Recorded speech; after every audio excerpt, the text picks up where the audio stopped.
on resiliency-focused deep-in infrastructure. I started a research lab called Roach. I also founded something called Ocelot Labs. Actually, the community DAO that made the proposal for Celo to become a layer 2 on Ethereum came from us at Ocelot. So this is a topic that I've spent a lot of time arguing on forums about, and you guys can go find those. Proposal 43, Celo Forum. It went down. But yeah, now can I say without further ado? Are we basically there? All right, cool. Without further ado, I'd like to introduce Metis DAO and let them, yeah, here you go. Let them tell you a little bit about what they've got going on with layer 2 solutions. I don't think you need this.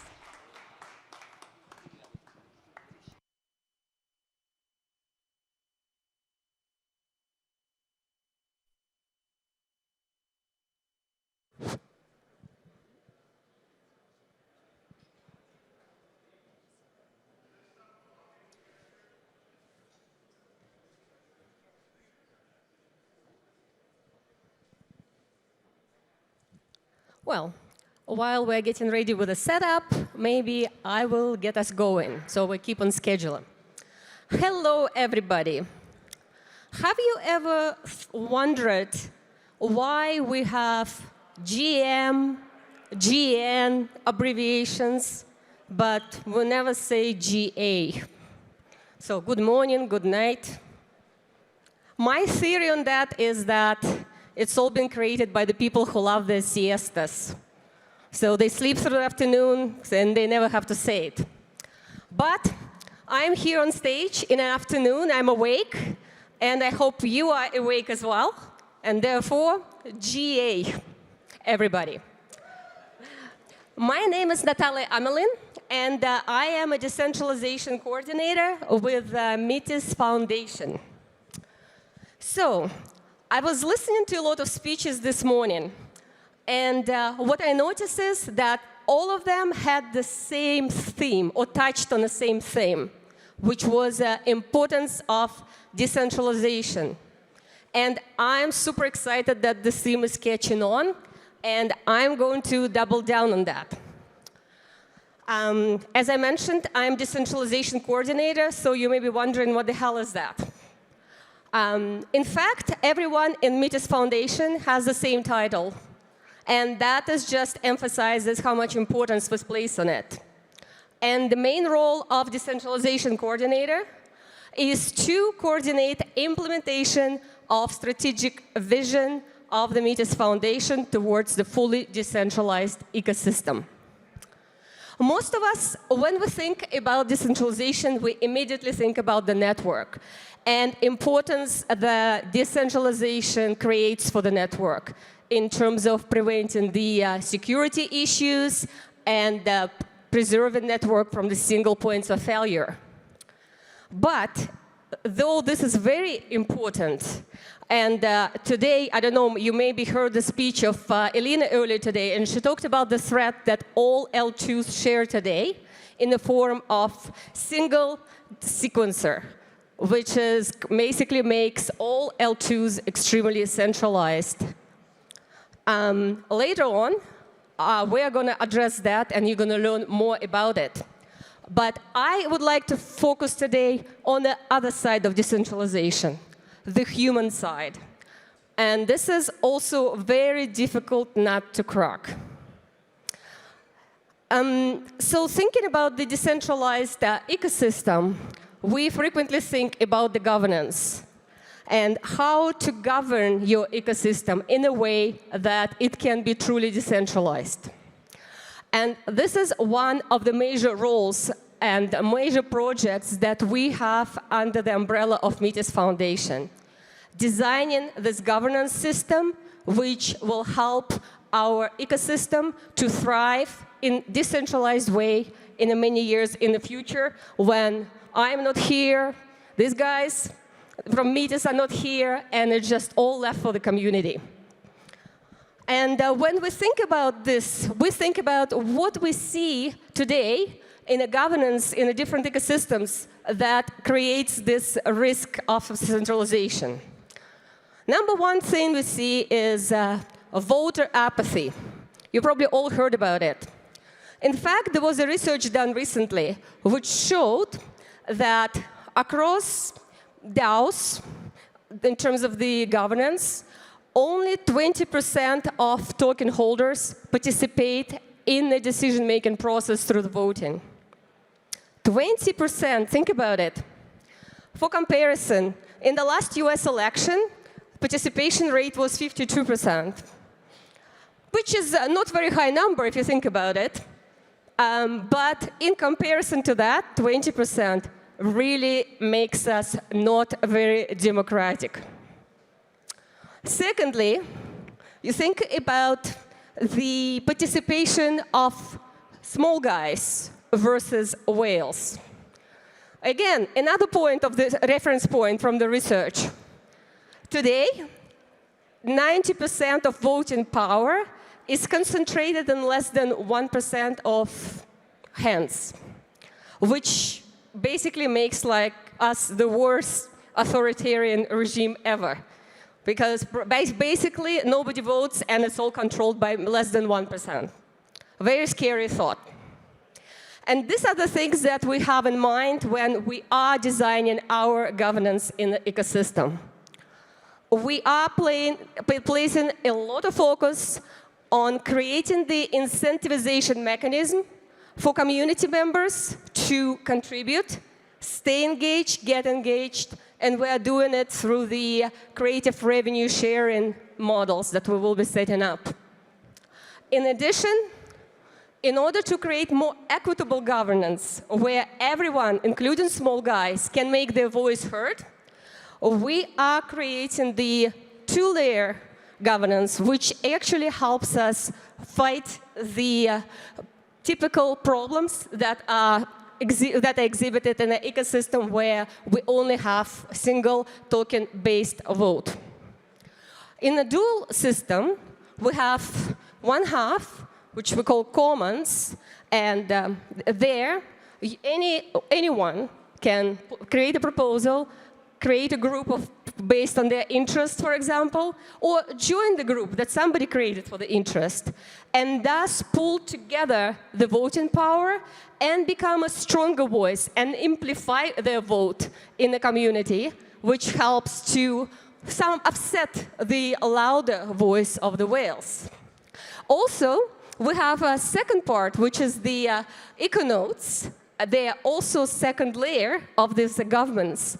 And EcoNodes will be responsible for evaluating the proposals, implementing proposals, and creating the counterbalance, making sure that everyone is aligned and moving in one direction towards the same future. You probably already heard about Metis EcoNodes. We have currently 5, but there will be very many more. Today we have Layer 2, we have ZKM, we have Chorus, we have P1X, we have Nuvo. All these EcoNodes are building blocks of our ecosystem. They consist of the core developers, key core contributors. They consist of different interest groups, and all of them work together and exhibit one behavior. They have a proven track record, which is building towards the better, stronger future for the ecosystem and having the ecosystem interest at heart. Today, I am super happy to present you the lead of one of those EcoNodes, specifically Layer 2, which is our blockchain network Layer 2 solution. And he's over here, Tom Nyo, and he is the lead of this L2. And he's here to tell you super exciting news about what is going on in L2. Round of applause, please, for Natalia and Ameline. Thank you so much. Hello, everyone. So before we start, I would love to answer a question, a very important question. A question that's so important, it seems like it's the most asked question to me from Metis. Do you want to know what that question is? Yes. It's a question that's burning in everybody's mind, but they don't dare ask. So when I'm at these events, everybody comes up to me and asks, "Hey, Tom, how's it like working with Vitalik's mom?"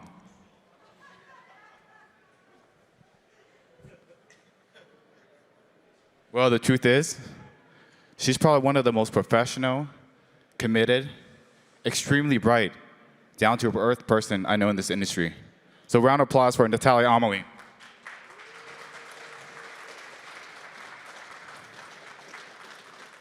We owe a lot to Natalia. Without Natalia, there would be no Vitalik. Without Vitalik, Ethereum probably wouldn't have been the same. It leads to a point that I wanted to discuss today. L2s. How it plays a major part in this industry. Without L2s, our blockchain experience would not be the same today.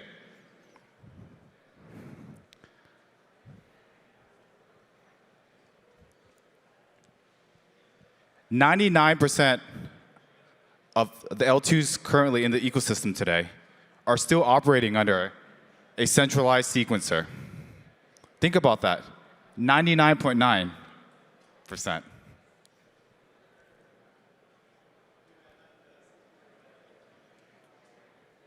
So why are L2s important? L2 scales Ethereum.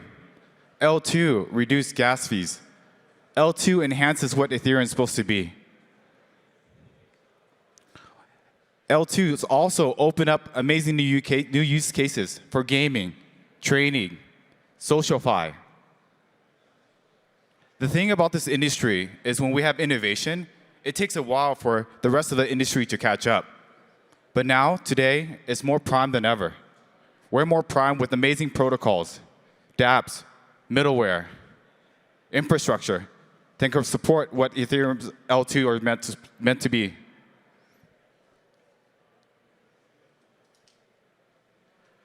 Decentralizing a sequencer mitigates risk of single point of failure. It bolsters censorship resistance. It is the essence of decentralized economy. What else? Decentralizing a sequencer can drive an economic ecosystem. It opens up distribution of value, of power, resources. It helps enhance sustainability, opens up native staking. And the key thing, it aligns common value for all stakeholders in the ecosystem. We're pleased to announce to further enhance that experience, we'll be working with EigenDA to further expand what Ethereum L2s are meant to be. We'll be working with EigenLayer to explore and pioneer this space. With EigenLayer, we have high data throughput. We'll leverage Ethereum security layer. We'll open up dual staking and high composability with AVSs in Eigen ecosystem. Beyond that, Eigen, which is a huge topic today, is opening up a whole new liquidity layer that Metis is proud to be part of. As we speak of liquidity layer, there's an emerging name that we're excited to announce. We'll be working with Renzo, allowing native restaking of LRTs on the Metis ecosystem. So we have decentralized sequencer, data availability with EigenLayer. What else? We need interoperability. Today, I would like to announce we'll be working with Chainlink CCIP. Give it up, Chainlink CCIP. So what does this mean? Chainlink CCIP will allow us to be a super fluid blockchain, an experience with deep liquidity, fluid experience for the user. This opens up DeFi primitives where you can lend cross-chain, optimize yield cross-chain, enable RWA cross-chain, interact with other cross-chain protocols as well. So we're super excited about this announcement. So all this tech talk, it's exciting, but you have to add some game to it, some fun. One name comes to mind, in this industry, when we talk about gaming, a team that has been through it all and is still here today, a team driven by purpose when they were first conceived, a team that don't need much introduction. Dreamer.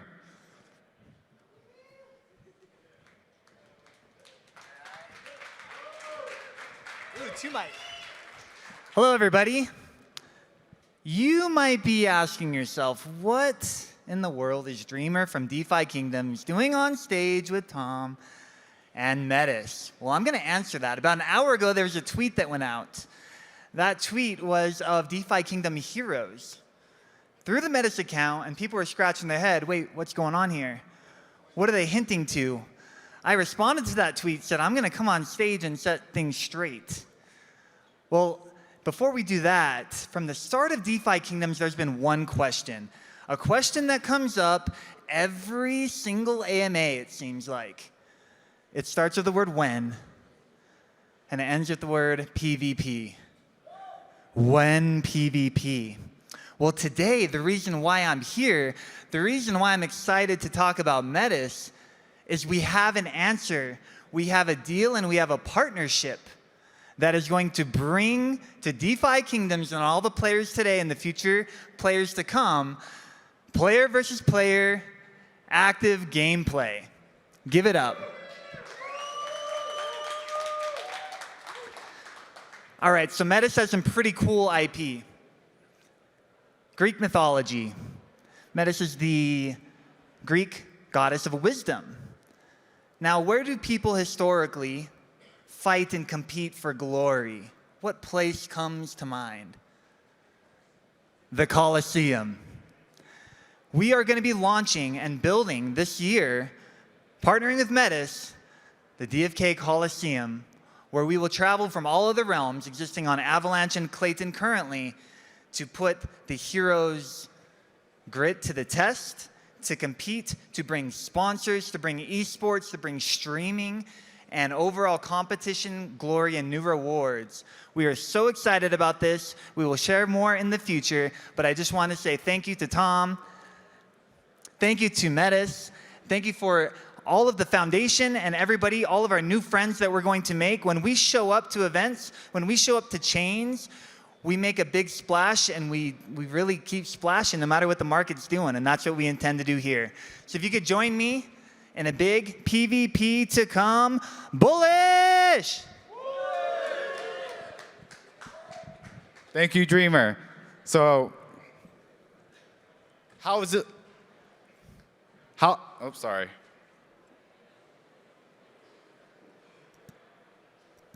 So how is this all possible? Metis recently launched a $4.6 million Metis Ecosystem Development Fund. This fund has inspired and brought on amazing partnerships like DeFi Kingdom. And we're looking for builders, infrastructure providers, end users. If you have a creative idea, come join an ecosystem driven by passion, amazing builders that will work alongside you to spur innovation. The key thing about innovation, it starts in these micro ecosystems, like Metis, for the whole industry. These innovation drives, inspire other ecosystem. You see that with Friend Tech, soon League Tech on Metis. You see that with many trading protocols that are inspired and really trickle to other ecosystem. Metis EDF Fund was created for this reason, all driven by a decentralized sequencer that will drive economic value to support builders, end users, infrastructure provider, paired up with EigenDA and Chainlink CCIP. Ladies and gentlemen, thank you for lending me your ears, your time. I'm with Metis. Thank you so much.